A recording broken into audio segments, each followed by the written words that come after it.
বিসমিল্লাহির রহমানির রহিম। আসসালামু আলাইকুম। এটা হলো মুরগির মাংস ভাজা। আর এটা কী কী মশলা দিয়ে কী উপকরণ দিয়ে কীভাবে ভাজলাম সম্পূর্ণটা আপনাদের সাথে শেয়ার করব। আমার ভিডিওটা না টেনে চলুন দেখি কী করে করলাম। রাত্রেবেলা নিয়ে আসছে মুরগি, আর কইতেছে মা রান্না করে দাও, ভাজা দাও। ওরা মুরগি আনলেই করবো ভাজা দাও। তো এটা হলো মুরগের মাংস, ব্রয়লারই। তো আমি এটা এখন ভাজবো। এটার জন্য আমি একদম ঘরোয়া যে মশলা, সেই মশলাটা দিয়ে আমি ভাজবো আর আপনাদের সাথে শেয়ার করবো। এখানে আমি পেঁয়াজ দিচ্ছি, এটা আমি একটু ব্লেন্ডার করে নেব। দিয়ে দেবো কিছুটা রসুন কুচি, দিয়ে দিলাম কিছুটা আদা রসুন বাটা, দিয়ে দেবো হলুদ বাটা, দিয়ে দিলাম কাঁচামরিচ বাটা, দিয়ে দিলাম মরিচের ফাঁকি, দিয়ে দিলাম তেজপাতার ফাঁকি, দিয়ে দিলাম শাহি গরম মশলার গুঁড়ো। আর এই শাহি গরম মশলার গুঁড়োটা আমি নিজে হাতে তৈরি করে নিয়ে আমি বাজার থেকে গরম মশলার গুঁড়ো আনি। আমি সবসময় নিজে হাতে তৈরি করে বানিয়ে খাই। আর আপনারাও চাইবেন নিজেরা ঘরে বানিয়ে নেবেন মশলাটা।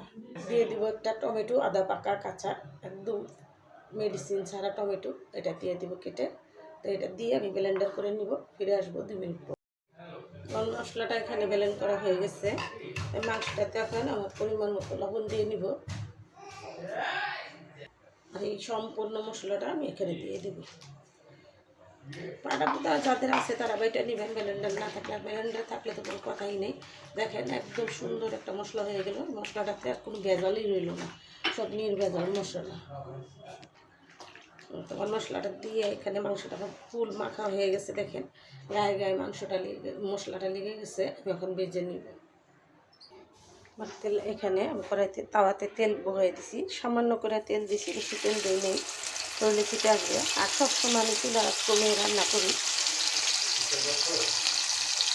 কী কী মশলা উপকরণ দিলাম, কীভাবে ভাজলাম সম্পূর্ণটা আপনাদের সাথে শেয়ার করলাম। আপনারা এরকম করে মশলা মাখিয়ে মুরগিটা একবার ভেজে খেয়ে দেখবেন।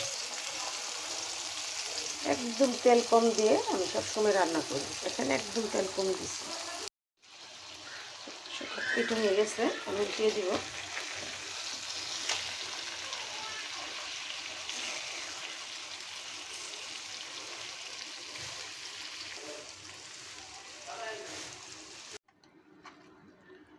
মাংসগুলো আমি ভেজে নিব।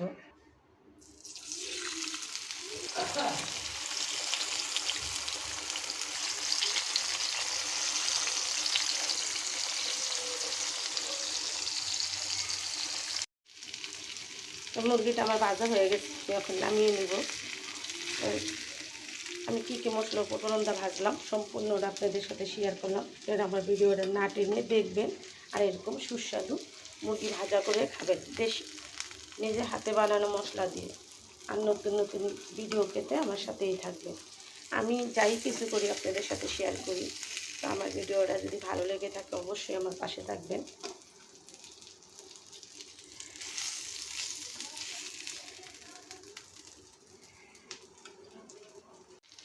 আমার এই মাংসগুলো ভাজা হয়ে গেছে, আমি এখন নামিয়ে নিব।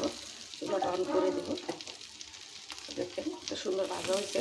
এরকম করে বাইজা দেব। ওই যারা একটু কাঁচা ছিল সেটা আবার আমি ওরা বাইজা দিলাম। ঠান্ডা লেগে একদম গলা বসে গেছে। তো আর ভিডিওটা বড় না করলাম।